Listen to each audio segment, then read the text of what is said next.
Today on the Miss Pursuit podcast, I'm joined by Jaimie Robinson, who you will recognize from My Mom Hunts on Instagram and in the blog world. We're going to be talking a little bit about her part in the Miss Pursuit platform, and we're going to be talking a lot about how we as hunters don't always fit the same mold and how important it is to know why you hunt and to stand by it and be proud of it. Thank you so much for listening in to the Miss Pursuit podcast. We are joined tonight by Jaimie Robinson of Colorado. You will know her as My Mom Hunts on Instagram and a couple of other different places that you might not know that we'll talk about later. But Jaimie, thank you so much for joining me on the podcast today. Oh, thank you for having me. Of course, of course. Okay, I want to hear how the outdoors has come into your life, where it started, how you've been inspired. Just give us really a hint into who you are and how this all started. I actually grew up in the Laurel Highlands of Western Pennsylvania. So it's the Appalachian Mountains, which are quite different than the mountains here in Colorado. And I am from a town that's not really a town. We don't even have our own post office. And I grew up next to the forest, just being outside, being a kid in the 80s. We ran around, we played in the ditch, we made dams and fished with Velveeta.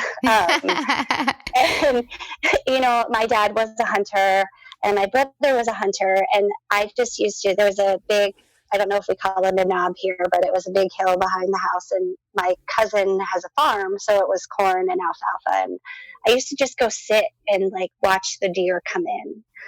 And that was just my thing. I would go read at the top of the hill and just wait for the animals to come and see how close they would come to me. I did not hunt when I lived in Pennsylvania because my dad's rule was if you kill it, you have to clean it. Yeah. And after having seen pheasants cleaned and the guts of deer and bears, as a 12-year-old girl, that wasn't really my thing. Mm-hmm. I started hunting when I moved to Colorado after graduate school. So I did work with infectious diseases when I worked for the Navy. So I worked with animals, so I was very familiar with anatomy and cutting up animals. So the idea of having to gut something was no longer an issue because I could think about it anatomically. I remember when I shot my first antelope, one of the guys with me was like, "This is the diaphragm." And I was like, no, it's over here. Right. So, because to me it was anatomical, right? I was just like, which I probably should have kept my mouth shut at that point, but I don't know. I go for it. I come from a medical background too. And I think that is one of the major reasons that it's science to me. So I get that 100%. So I moved to Colorado. I didn't know anybody. I got a job at Bass Pro, and for some reason they put me in the women's hunting section. I wanted to be in hiking because I was willing to try anything at the time, and I was into hiking quite a bit in Colorado. And someone said, "Come hunting with us." Mm-hmm. And I will try anything. So I went, and having grown up with guns and being super familiar with guns, it wasn't a huge deal. I knew how a gun worked. To me at that point, it was like point and shoot. There's a target. Right. Not a big deal. So we went to Wyoming, which has, I don't even know the real number, but antelope all over the place. And I got an antelope because to me at the time, it was just like, oh, there's a target. I'm going to aim where I'm supposed to and shoot, which is quite different now that I deal with stuff like buck fever and being super excited. Uh-huh. Hunting is my life. And that's what I do for me time. And I put pressure, probably too much pressure on myself. We all do. We definitely all do. You're not alone in that. So you loved getting so antelope was the first thing that you hunted. Right. Okay. And I honestly, I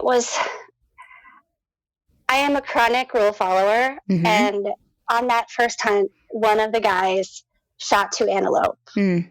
and he wanted to leave one. And I actually ended up getting left on the side of the road because I was like, that's wrong. We should call someone, which at the time I didn't have a cell phone. This was like 2000, I think. I don't think I had a cell phone. Yeah. And it left a little bit of a bad taste in my mouth, to be honest. And I actually, shortly after that, picked up a bow. So I only, after that point, bow hunted. Gotcha. Because I thought at the time, like, that was what rifle hunting was about. Like, you just kill stuff and nobody cares and you do whatever you want, which I now know is not the case, but it just, like, it struck me that, like, how do you do that? You know, not everybody's a rule follower. It stinks. Right. Right. So I started shooting a bow, and I just got into the archery community and was super lucky. You know, I got to shoot with, not to name drop it all, but like Trevin Stoltzfus of Outback Outdoors and some of the guys on his team, and like some people that are amazing hunters and are really good examples of like what a hunter is and what an archery hunter is. And even though I was just shooting a bow because I thought it was fun, I got a really good idea with good examples of like what a hunter is and like how to be ethical. And just by watching them and watching everything that they did, which was super exciting, as they were going after mountain goats. And I had a friend who had a muskox in his living room that he let his grandkids ride around on. Wow. So I was like super lucky to be in that place at that time where I did get to like be around a lot of people who, you know, were willing to let like the single girl who shot by herself be part of that, which is rare. It's very rare. I know I'm super lucky. I say that all the time. Like, I don't know, right place, right time, right attitude. Yeah. I get that. Like, yeah, there's just a great, you know, community of like people who are big in the hunting industry that I just happen to know because of where I was and where I am.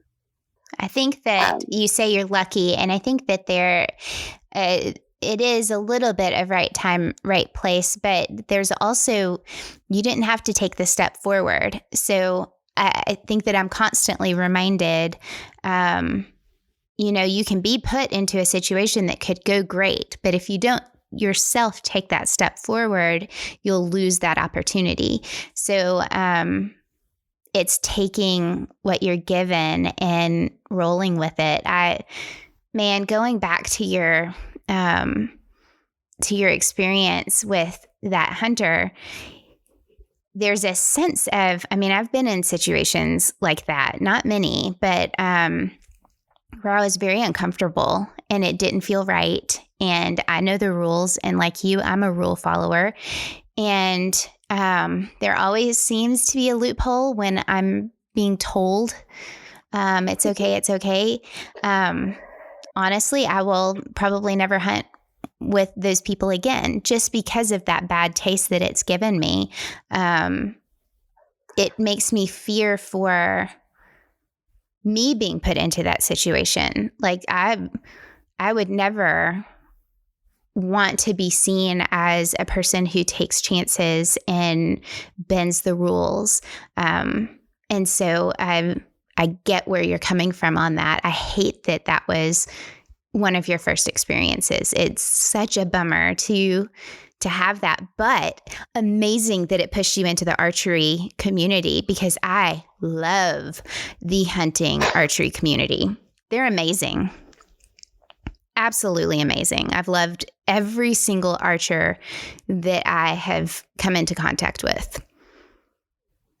Yeah, it's definitely, I don't even know. It's just some of the best people. I think part of it is just, I don't want to call someone serious or not serious, but the kind of people who want to hunt with bows, just their connection with like nature and the way stuff works. And, you know, when you realize how truly hard something is to be successful, I think it makes you a better and more generous person It's in true. general. It's very true. I think there's a lot of patience that comes with it for sure. I think that there's a lot more time that comes with it. I didn't gun hunt the first 5 years that I hunted. I shot a crossbow and worked with my compound bow, and was introduced this year to waterfowl hunting, which you shoot a shotgun.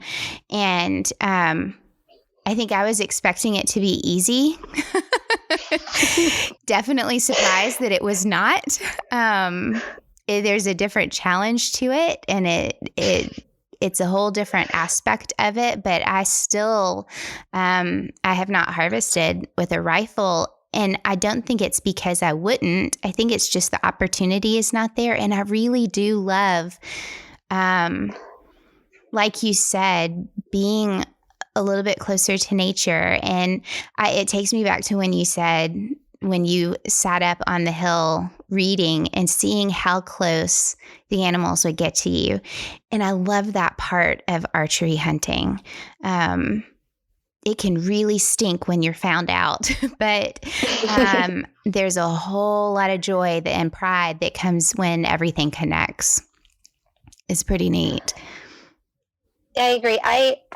So I don't know. I teach hunter's ed, and we talk about like the 5 different levels of being a hunter. You start out and you're a hunter, and then for most people, like later as you progress, you become what they defined, at least Colorado, as like a sportsman. Mm-hmm. And a sportsman is someone who enjoys all of the hunts. Yeah. And, for me, that's where I am. Like if I am hunting turkeys and I have a doe hang out 5 yards away from me and she doesn't know I'm there, mm-hmm. or if I have a pine martin sitting next to me on the log and I'm hunting out, like for me, that is, just being really part of the picture, and, your camo working and you being quiet enough and them not noticing you is like the best part of being a bow hunter. Exactly. There were multiple times this year that I sat right up next to a tree after kind of scouting out and looking around. And, I had a buck. It was my first year on public land this year, and I had a buck come right in front of me. I'm not talking, it was 5 yards, 10 yards maybe. It was enough I could have thrown a rock at him and hit him. And it was also close enough that if I had moved, I would have spooked him. So I really needed him to take a couple of more steps in before taking, my shot. And he never did. And there was something amazing. No, I did not harvest a deer that day. I did not, it did not come full circle, but I walked away from that hunt so proud of the fact that A, I called him in, and B, he got that close and never knew I was there. There are days like that. You do not have to have a harvest as a hunter in order to truly find joy in being out there. I agree. I think that's one of the things that a lot of people don't understand about hunting. I hunt public land for elk all the time, and I have people stop me because they're hiking everywhere. Mm-hmm. And they're like, how long does it take to kill this? Or how long does it? And I'm like, well, there's 65,000 variables.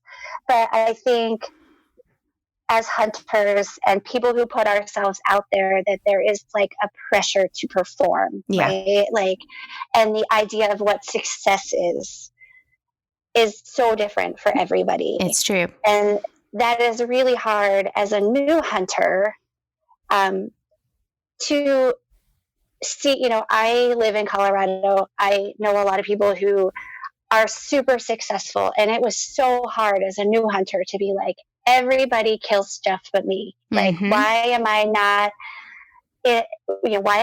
killing stuff? What does it take? And, that's a relevant question, but it's the wrong question. Mm-hmm. It should have been like, what can I do to make myself a better hunter? Yep. Who do I have to ask? Which, hurt my pride. I am a scientist. I'm a relatively intelligent human being. I felt like for a really, really, really long time that I should just be able to figure it out.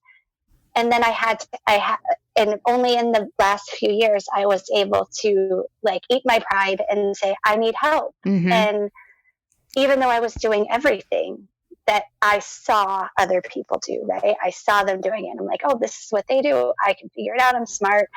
And I had to ask for help. And, that is after years of developing a hunting relationship and watching people that I respect and saying, okay, what do you do here? And, Mm-hmm. Being successful as a hunter, someone said to me once it's really about the small stuff. Mm-hmm. And you can't always just wait. Sometimes you have to make it happen. Yeah. You have to, be brave or take that risk, and you can't wait. I waited for way too many years. I can now talk about lots of places where I was where I'm like, why did I not take that shot? And I wanted it to be perfect, or my idea of perfect. Yeah.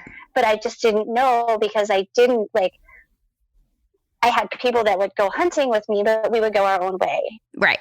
And I never knew that I needed to ask, what do you do in this situation? Which is, it's hard.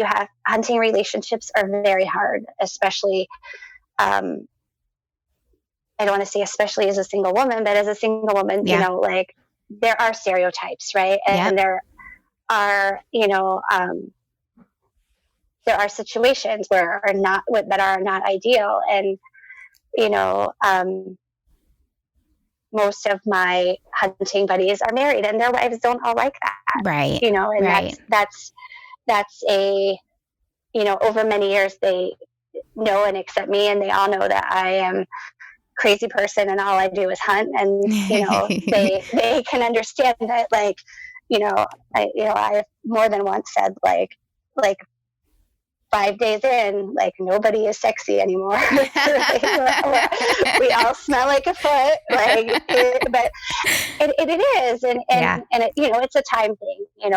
If you're not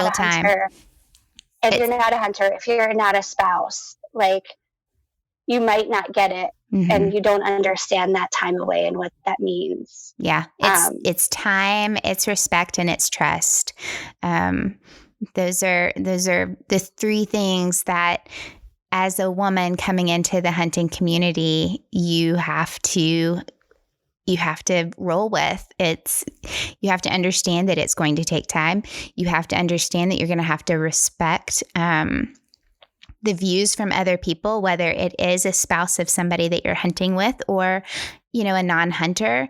But trust is the biggest one. It's the one that can take the longest to build and the quickest amount of time to ruin. Right. But it's also a juggling act. It's a managing those. Coming in, even not as a single woman, but going into a hunt with all men. Somebody that I recently interviewed said it best. It's really nice to come in a day before and sit down and have a meal and have conversation and tell the stories and create relationship if you have not hunted with these people before. And without that, you're all showing up the day of a hunt with these expectations or lack of expectation. And it puts everybody on edge. So it is kind of nice to create some sort of, hey, she can pull her weight. He can pull his weight. We're all here for the same thing, and that's to hunt. And but you have to wade those waters carefully, very carefully. I agree.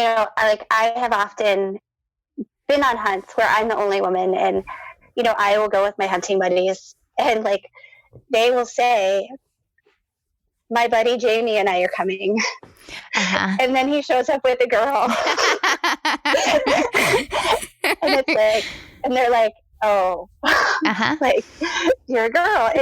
Like, to them, because they know me, they don't ever even, because they have gotten to that point where they're like, okay, you're going to, I'm probably going to do more than everybody else just because that's who I am. Right. Like, I am a mom. I recently met my boyfriend's teenager. And having been a teenager when I met my dad's spouse, I was just very clear. I was like, this is going to sound weird, but like, I'm a mom, and that is my personality. Like, I'm not trying to mom you and be your mom, but I mom everybody. Like, I bring all the snacks. I'm going to like pick up your stuff after you. I'm going to probably try to get your animal and quarter it for you. Mm-hmm. Just because that's my personality. I want to give everything to everybody and just be a caregiver. Right. And, and that is a role that you take in camp. And it's not to prove that I can do everything a man can do. And it's just like, that's who I am. Like, I want to know everything about everything and just be in the middle of everything. Yeah. I think as much as I can. That also goes back to your personality of school and education and learning and scientists, because if you're anything like me, I want to know all the details. Like, I want to ask all the questions. I want to read everything that I can read. I want to feel every experience that I can feel, but I want to do it on my own. Like, Right. I am a visual learner. I am a hands-on learner. There's only so much that I can get out of reading material or online. It truly is like getting in there, getting dirty, lifting the heavy stuff. Like, I'm the one that's like, okay, I don't know how to clean a duck. Please show me. And I'm like, hand me your knife. Don't do it. Just tell me how to do it. If I mess up, I mess up. And that's just, it'll happen, but I will learn from that lesson. But I want to learn as much as I can hands-on as possible. Yeah, I think that's what makes some people really good hunters too. Mm-hmm. Because, I have to do it wrong. Sometimes, or a lot of the time, I was going to lie and say sometimes people will give me advice and I'll be like, but I think that this would work, and depending on who the person is, like, I will listen to what they say. I will process it and evaluate it based on what I think. Yeah. And then probably still do what I wanted to do. Because even if it's wrong and I totally mess up, like you said, I will know the lesson. Right. And then I will figure out why it didn't work. Even though like nothing works all the time the same way, because we are hunting and animals are unpredictable and every situation is different. But learning that, like, okay, this is why that didn't work this time lesson, or this is how this works and why this works better. Yep. Is a really good lesson. I have always cleaned ducks one way, and I got invited to hunt in Nebraska with my friend Megan, who is the one who cleans all of the ducks for this outfitter. Mm-hmm. And she kind of looked at me like as I was doing it, and she's like, do this. And her way was, I don't even know, 5 times faster than the way that I've always done it. Right. Okay. Like, but that wasn't how I learned how to do it. But then after that, I learned a whole new way how to clean ducks. And, I watched her do it, and I was like, and it took me a little while to figure it out, but it's way faster and cleaner. But I wouldn't, I just learned by watching her to do it. And that's her job. Of course, she's an expert at it. That she's had to learn that. But it's really great to be able to pull from that. And, as we look over our lives, as we have evolved as people, as we've grown, I look back at lessons that I've learned along the way, especially in parenting. I have learned a lot of lessons the hard way in parenting. But if you apply it also to hunting, it is those lessons that are difficult, that are hard, that might have turned out the wrong way, that take the longest time, that then you learn so many deeper lessons from, and not just on how to do things, but character and patience and allowing yourself to be wrong and moving forward instead of backwards. There's just a whole lot that goes into lessons like that. I have drug deer that I should not have drug the way that I did. My muscles told me that way later. I have then learned along the way things that have worked better. Find a hill, create a clear space to get that where you need it. Man, and like you were saying, like field dressing, dude, I have been trying to do it one way every single year. And truly and honestly, I have not been able to do it independently because I've been trying to do it that way. And then this year, I had no option because it was not working, but to try a different way. And I will never do it that first way again. And it was like an hour and a half of a lesson that should never have been that long. Sweating in the rain with my kid watching, like frustration that you can't really let out, curse words that you really can't let out at that time. But then coming to the end of it and being like, okay, if I do it this way, because I have small hands, I'm able, and I went back to my surgical background. I was a scrub nurse for cardiac surgery for years, and going into it with my way of making it work, with how my hands would work, I was like, why haven't I been doing this the whole time? But right. I would not have learned all of the other things, not just how it would work, but holding back and creating a situation for somebody who is watching me learn, like watching and themselves learning. It grew me as not only a hunter, but as a teacher and a mentor in that situation. And I didn't even see it at the time. It was all in a retrospect, like looking back on it situation. And that goes in, that's total mentorship. That's taking your hunting to a next level that you weren't even expecting to happen. Yeah, I think those, like you're talking about learning it the wrong way and being a mentor. And, I think about that. I go on a Sika hunt every year, and somehow I'm always the one that quarters everybody's animal. I have like this reputation. I don't host the hunt. I just go and, I was doing my doe this year, and the guy I was hunting with was like, don't cut the tendon on the leg as it's hanging up. And I was like, oh yeah, I'm like, I did that with somebody's Sika deer last year and like dropped it in the dirt. Like, oops, right? But, I was like, oh, I know that one, right? You've done it once. The whole animal falls on the ground and you're standing there with a knife and you're like, sorry.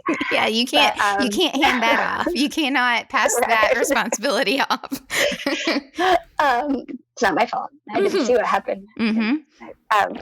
But talking about like lessons, my daughter had 2 major surgeries this year, and like having never broken a bone or been through anything other than like hurting my wrist, I never thought about how hard it is, because she's always smiling and she's always happy. And one day she was struggling and we were having to talk about it, and I was like, what do I do? Like, what do I do when I struggle? Or what do I do when it's hard, or if I'm wrong? And she was like, she's 8. And she's me. She's like an 8-year-old me with blonde hair. And she rolled her eyes and was like, you just keep trying until you figure it out. I'm like, sometimes I have to quit and I walk away, but I don't think about it. But like, that's what my kid sees, is like, okay, like mom would keep trying, like, or try it a different way, or try to figure out something that works, even if it's, like you said, not the way that everybody else does it, or not the way that it works for everybody else. I think that a big thing, and this is like in science and in hunting, is that we see all kinds of articles and stories, and we think that everything fits in a box. Mm-hmm. And, I tell my students, I teach microbiology to college, nurses, and they're like, well, what about this? And I'm like, there is never an absolute. Right. Nothing works every time. And it doesn't always work the same way for everyone, and that's a really hard concept, because we do learn in school and, in sports, that this is how it happens and this is how stuff is, and it fits into a happy little box. Right. And I think that like part of being successful at hunting or as a mentor is, finding a way to make things translate to someone else and speaking it in their language, or making it into small pieces so that they can, do baby steps until you get to, where you're going. Right. I think it was 3 or 4 years ago, all of my friends are big, bad, backcountry hunters. They take their little tents and they just go. And I was like, I'm going to do that. And, I was like, I'm going to buy all this stuff and I'm going to do that. And so like the first time I go, I'm going to do this, and I'm camping by myself on public land. And I'm like, all right, I'm going to do that. But the first night I slept next to my car. I got the tent out of the car and I slept next to my car, which, that was my baby step. And then the next night I put all my stuff in my backpack and I hiked in a mile and I camped. And that, to me, it was like, okay, these are the baby steps I have to take to get comfortable. And that was just what I had to do to get there. Right. And, now I go and I'm like, I just go. I go for like lots of days. I have my inReach as long as I can get a message if I need to push the button or call somebody to come save me if I did something dumb. Yeah. Like, I am totally fine. But it was small chunks at first. Yeah. Yeah. And some people cannonball and some people that works. Like some people jump all in and go. I mean, there is no testing the water at all. And that works for them. And like you said, there's no box that we all fit in. And I love that you said that, because there's a mold that I think the world sees hunters in that we all should fit. And especially being women, a mold that we all should fit. And I think that you hear it preached all the time. We're individuals. We see the world differently. We experience the world differently. We experience the outdoors differently. But when it comes down to it, I think that we're still expected to fit into this mold.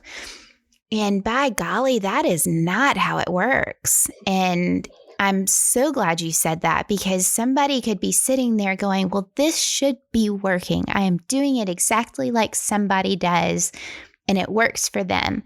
Well, it might not work for you. And I'm glad that there are other options to be able to try. And I'm glad that there are people that have different ways that they do it so that we can try it multiple ways. But it is so important to hear, hey, you don't have to do it just like me. You can try it. If it works, that's great. If it doesn't, then let's be flexible and let's try to figure out another way instead of just feeling like you have failed. That's the worst possible thing that could happen. And I'm really glad you said that. Thank you. Of course. I think that, I spent a lot of time in the box. I did, and I think my best friend said to me one day, he was like, if as much bad stuff happened to me as happened to you, I would have quit hunting a long time ago. And I was just like, I just love it. Like we think about what our motivation is, right? Why do we want to get out there? And for me, like, it is my peace, which like might sound weird to like a non-hunter, but the amount of time I put into shooting my bow and now my gun, which I'm not as good at, and the amount of time I spend on which stuff I should take and Mm-hmm. scouting and camping and like making my kids go check trail cameras in the middle of the national forest. Yeah. Like it is like, that is my peace. And that is like, that's my motivation. I like hunting in some way, shape, or form takes part in every part of my everyday life. Yeah. And I think that, we all have different motivations. And just thinking about that box, we don't all have to fit in that box. Mm-hmm. Like I am, I can say I have passion, or, like I am absolutely like 100%. That is my lifestyle. And some people only hunt to go be with their spouses. Yeah. Some people only hunt to go out in the woods and drink beer with their buddies. And, I have trips where I go drink beer with my buddies and it's not as serious. But every one of those people, like whatever your reason, if you're out there hunting and you're doing it for your own reason, that is totally fine. Exactly. And I think as hunters, sometimes we will label, out here, out west, it's like, oh, I'm a public land hunter, so like that makes it so much better. Or or he hunts private land, so it's easy. Like you still have to not mess up. Yeah. Like, I just went to Texas and I went hog hunting and I missed one. I'm not as good with guns, right? But like that's my excuse. That's what I'll tell myself. I am really good at shooting guns. Uh-huh. I am not very good at shooting animals with guns. I'm not good at shooting moving animals with guns, evidently. Right. Yeah. But like I am a pretty good archer. I am also pretty good at shooting stuff with my bow. Right. Which, like, if I can do it with my bow, I should be able to do it with a gun. But like, that's just not my current wheelhouse. Mm-hmm. And like I don't fit in that box, right? Like if there should, most people think it's like, oh, you learn how to shoot with a gun and then you shoot with a bow and then you move on, or, like whatever your reason, like wherever your individual place is, like we don't have to be one thing. Like it's okay, in my opinion, to like try whatever you want and do it your way and have your motivation. And, I got to hunt turkeys on one of the best places to hunt in Colorado. And like, honestly, if you don't get a turkey, it's because you kind of suck. And, but like, I still had to make it happen. Right. Like I still had to like do all of the hunting part. Right. Like there were 5,000 turkeys. All I had to really do was shoot one. Mm-hmm.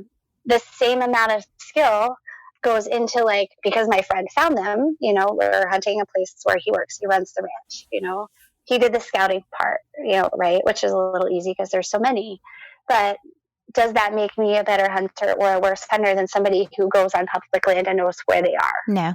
Like, and I think that that's one thing that we fall into as hunters. Like, oh, she's not a real hunter because she just goes with her husband, or she only goes once a year, or oh, they only hunt private land, or only go with outfitters. Like someone's doing the work. Right. Whether you pay someone for access to land or to help you scout because you don't have the time or the skills, you still, at the end of the day, the hunting, the end, harvesting, killing, you still have to have the skills to do that. And that takes a lot, like mentally, physically, preparation.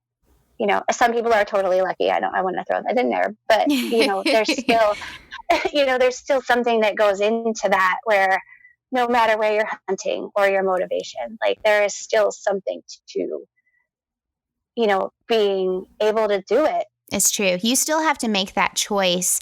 Am I going to go through hunter safety? Am I going to be truthful in filling out all this information? Am I going to have my hunting license? Am I going to be an ethical hunter? Like those are all of the questions that you have to answer before you even get out there. Like you have to prepare yourself mentally, emotionally, physically, if you have a guide or not, you still have to choose what kind of hunter you are going to be. And that is, I think, even more important than the harvest, is how you got there, not how technically you get the harvest, but it's everything that comes up to that. And like you said, why are you hunting? And then stand by that and don't be ashamed of it. If you do hunt because your husband hunts, or because your wife hunts, or because your kids want to hunt, there is value in that. And take pride in it and hold on to it. You don't have to be just like everybody else. And I think that we do see a lot of women out there, well, I just go with my husband. And I mean, I think they downplay it themselves. And I don't know if that's because we women are naturally competitive with each other, or and that is the truth. We can't help it. Right. It just happens. Or if there's a sense of shame. Like, I don't know where that comes from, but it's there. Whether you're a new hunter or an experienced hunter, coming as a new hunter into a camp with experienced hunters, there's no shame in that. Everybody started at some point. And they should all remember that they started at that point, and be welcoming and encouraging, and lift that person up because they've been in their shoes before. So I think there's a whole lot of stigma with it. There's a whole lot that we put on ourselves, whether you're a man or a woman, to not just fit the mold, but to fit it well, and to fit it perfectly the first time. And it's not going to happen unless you're really lucky. You got to put the work in. You really do. Yeah, I think it's just so personal. Like, I had a friend once say that, like, hunters are kind of like middle school people, middle school children. Yes. And I think it's just, it's so personal, right? Like, and it is, I mean, I make bets with my buddies, and, there is a level of being competitive. And, I think, I started a couple of years ago doing that Sika hunt with the Sisterhood of the Outdoors. And that was one of the things that kind of helped shape me really as a woman hunter, because, I was really good at quartering, but I had never in my life sat in a tree stand. Yeah. And I was like terrified, right? But I wanted to be strong, because I'm like, oh, like I have a harness, but I was scared, and one of the other girls on the hunt also had never been in a tree stand and was also scared, but she acted like she wasn't. And I was like, will somebody please show me how to use this dang thing? Because I don't want to, like, if you're scared in a tree, I had practiced like standing in elevation, but like when you're in a hang on, like, it's a different experience. It right? is. And, and I was not as good at that, and they were not as good at quartering. So like that trip, like I had quartered one of the girls' deer. She got hers the first night, and she, like, we went to the store the next day, and she got me a little a bow hanger, and they showed me how to use my harness. And like on those hunts, because it's women who go on hunts with other women, and we're all paying, and almost nobody knows anybody. Right. Everybody has something to give. Like, we're all like, it's on equal footing. Yeah. So it's okay to say, like, I'm not as good at this. Like, could you help me? And, very rarely on those hunts do I experience that competition. And it is there. Like, we are competitive, especially as like writers, and, as people who put ourselves out there. You do put yourself out there so that somebody can, anybody who wants to can say whatever they think about you. Yeah. And as a scientist, I'm kind of used to being wrong, right? Like I worked in the lab for a Constantly, long yes. time. You constantly fail, right? Yeah. I'm just like that. I'm used to failing, and I'm used to looking at things with a critical eye, which is very hard. Mm-hmm. And it's very hard to not take it personally, especially because hunting is so personal. Right. You have your reason. You do want to try to fit in that mold. And, I think sometimes, girls or women will go in and they'll be like, I am this cool influencer and I have to look pretty and I have to take my pictures. And then, Yeah. that happens the first day. And then usually by the second day, it's like, okay, everybody really learns who you are. And then, everybody usually ends up being cool. And that's, you learn that why, and you learn the personal Yeah. stuff. And, I've been on hunts where girls are like, this girl shot an awesome buck. And everyone was like, why'd you shoot such a little buck? And it's like, why do you care what I do? Yeah. Like my taking that buck on my farm didn't take anything away from you. Like, why do you need to tell me that what I did was wrong? Yeah. My reason is my reason. Period. I had a really good elk tag this year, and I was like, the first elk I see, I'm going to shoot because it's 6 points, and I've never gotten an elk with my bow, and I was like, I don't care. And people were mad because I would shoot a cow elk with the 6-point tag. Mm-hmm. I waited 7 years to get that tag. Yeah. And you're not going to waste that's it. my hunt. Yeah. Those are my 7 years. Yeah. I don't, I could shoot a huge trophy bull, but if a cow walks by me, I don't have that much time to hunt. I don't have a month off. No. And it doesn't matter even if I didn't, even if I had a month to hunt. If I wanted to shoot a cow with my tag, it's my tag. Right. And that's my ethics and my reason. And, that's, sometimes hard. I shot a pretty nice mule deer buck this year one day, and then the next day I shot a doe. Well, it ended up being like a little buck. He didn't have his nubs. Yeah. And I was just as excited. Yep.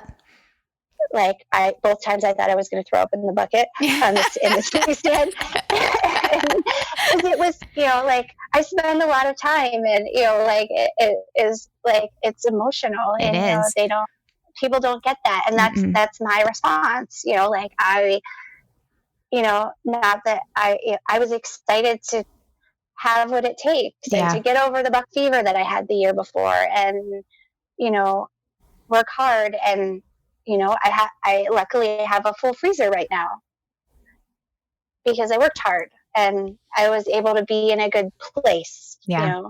It's something where it again goes back to balance. There's a balance of being confident in yourself and the reasons that you're in it and the reasons that you make the choices that you make. And as long as they're ethical, right, follow the rule choices, they're yours to make.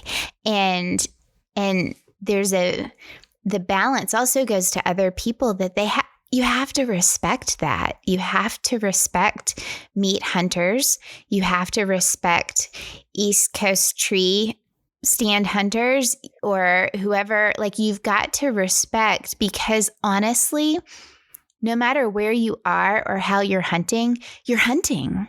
Like, that's, you're doing what you love with the resources that you have. And that is something we should all be excited for each other for, as long as it is an ethical choice, following the rules, following the law, doing exactly what you're supposed to be doing. It shouldn't matter anything else. The reason is that person's reason. And it's, and it's something that they find pride and joy in. And so for us to question that, man, you're taking that away. And we have the choice to not allow them to take it away, but it stings. Like it still stings. But yeah, I love hearing about Sisterhood of the Outdoors. You're also a part of Huntress View, right? Yes. Like all these communities that you're a part of, you have gone from hunting with men for the Mhm. majority part of your hunting career to all of a sudden like leaning into a female community. And I love hearing those stories and reading about your stories and seeing the pictures. And because it's, I mean, I've hunted with men and I've hunted with women. It's totally different in good ways and ways that I struggle a little bit. And that's just me personally on both sides of it. So I don't know. I love hearing about women that are a part of both communities because you get to experience a little bit of everything. You really do. And, I think kind of not to go away from like the women hunting, but like the one thing that I have found, because I do everything, like if Yeah. there is something I can hunt, I will do it. None of it is easy. Like I have been mountain lion hunting and I do not know how many times I've run tracks. And people think when you hunt with dogs, it's easy. Or people think if you hunt on the East Coast in a tree stand and there are 5 million deer versus 3, it's easy. And it's really not. And I think that's where like being part of like both of the communities Yeah. is really important. I'm part of Huntress U. I can't even think. I just went to Argentina in January and I went dove hunting. And another one of the girls is going in June. And she was like, what has anybody gone? What do you think? Like, what should I wear? And we were able to, because we both write for the same place. Like I was able to say like, this is what I did. And, other girl, after I was like, this is what the geography is. And like comparatively, we were all able to like give our input based on what we know, and there are lots of Facebook groups and everybody does have their opinion. But when you have people who like have the same passion and the same kind of experiences and I guess expectations, that's very nice just to be able to say, okay, this is the situation I was in here. And there's less of that, like, I don't know, like criticism that you get in other places. You're working together. Yeah, you're working together. I like that. It's hard. Yeah, like I am not a gun hunter. Like, and I was like, oh, you like when you think about calibers and you think about what works and all the things, like what kind of hearing protection do you use, what clothing do you wear, and what really works. It's really interesting to hear different opinions. Girls from the East Coast and what they wear. Our bodies are different based on where we live and what we can withstand. But it's very good to get that. And the one thing I have totally learned, and my biggest takeaway, is that men hunters have the same problems that we have. Yes. Not all of the same physiological problems, but everybody has trouble. Not everybody, but most people have trouble getting camo that fits. Yep. Or figuring out what works, or finding a hunting partner. Yes. Or that's a huge one. That's a huge one. And it's easy as women, I've been there where it was like, man, like all these dudes are together and all of a sudden they're all going on a hunt together and I'm still standing over here alone. But then there are other guys that are standing there in my same boat. And it's hard to not get discouraged, I think, for women because there are less of us, because people aren't as willing always to take women out hunting. Yeah. And we all can't afford to go with a guide, which, I am not rich by any means. I'm a co-parenting mom. But there is value in going with a guide if you can't find a hunting partner. Right. Because every guide I've ever gone with, they probably are super sick of me because I ask every question. I'm like, what do the cameras? Like, what do they do? Like, what do they do at this time? What kind of, but that's how I learn. Right. I try to take as much away and I don't expect anything. Yeah. Which I think has helped me the most is not having the expectation that anybody is. Yeah. Because then you don't walk away with a negative.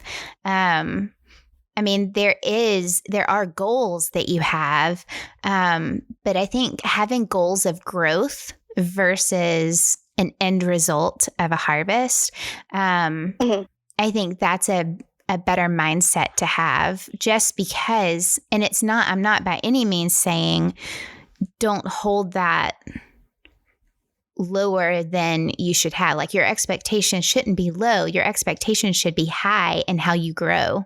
Right. Because each hunt you go on, you're going to grow because you're going to push yourself a little bit further. And that's a positive in my book. That's a win. And you see that and you read that in your blogging. You see that and read that on your Instagram. I know that, how many years have you been blogging? Has it about just 3 or 4? I took Yeah. a little break last year, but maybe about that long. Yeah, it was kind of funny how I started the My Mom Hunts. I don't know. This is like my side story. I guess it was 3 or 4 years ago, because it was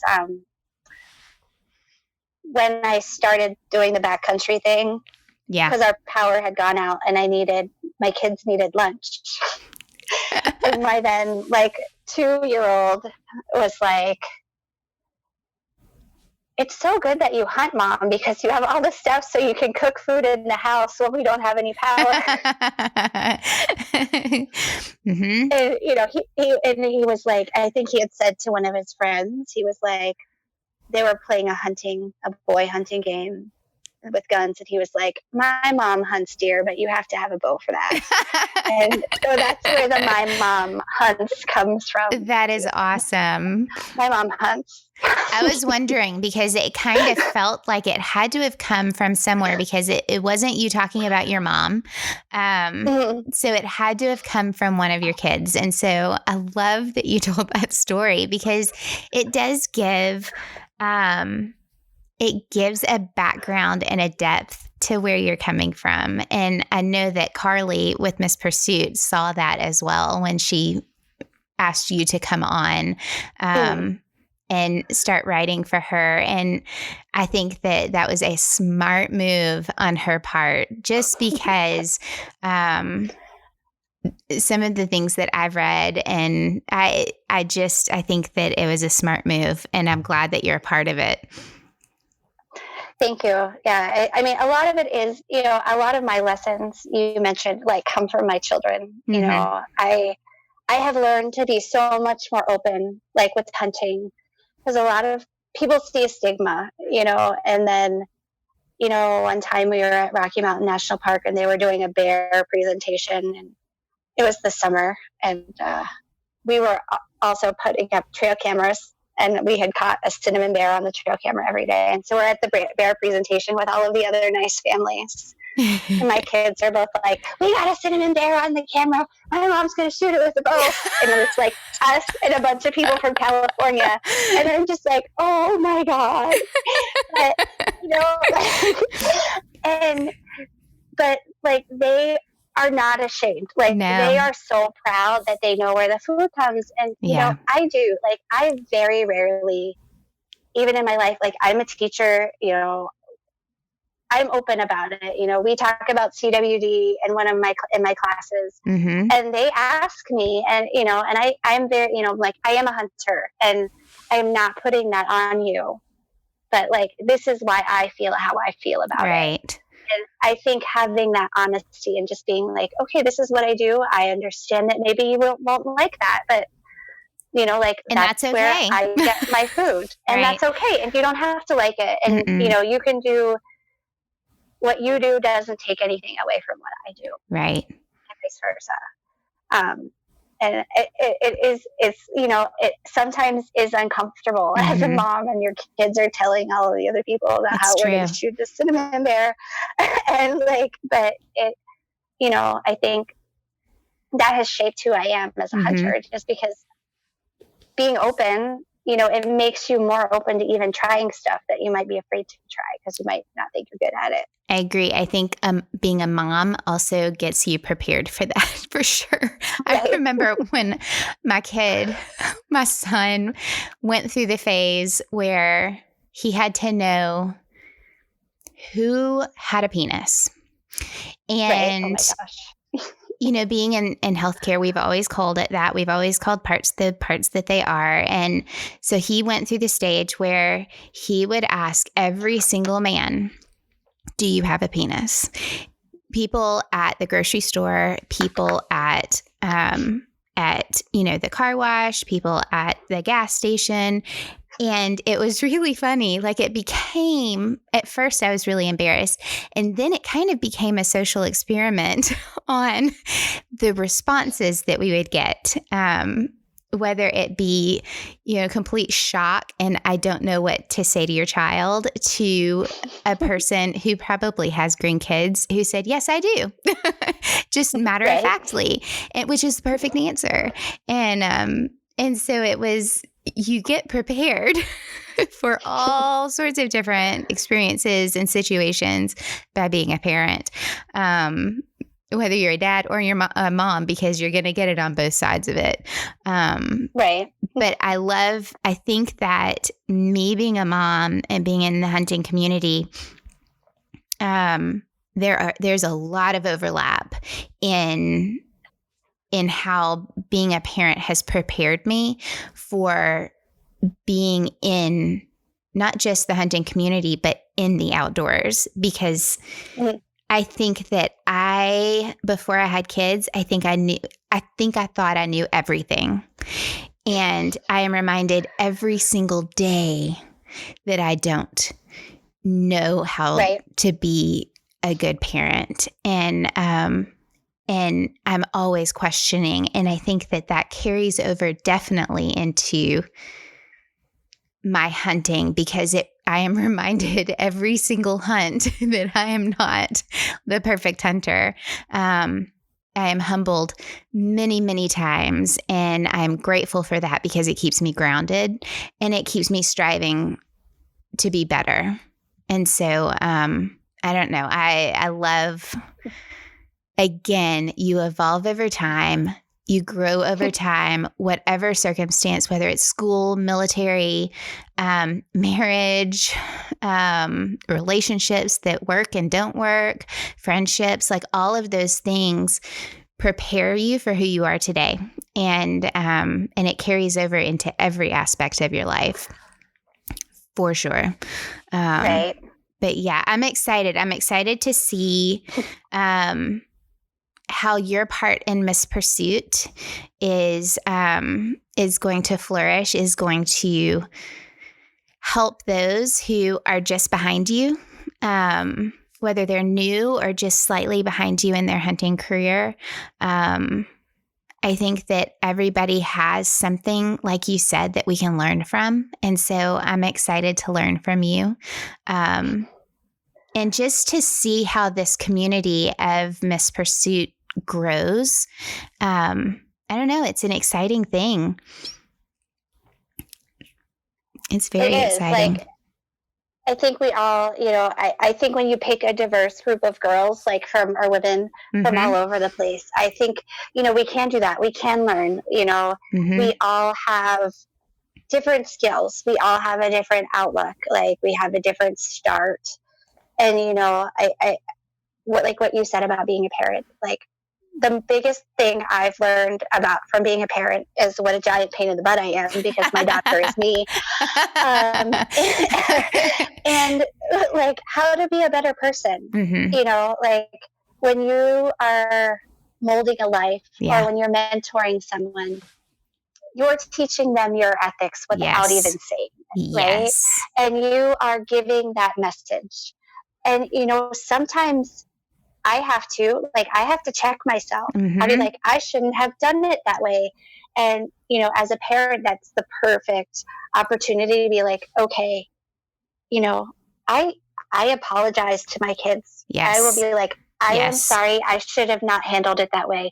Like, this is what I could have done better. And all I can do is try. Yeah. And I think that goes into being a hunter and a friend and a mentor and, as a texter backer, or,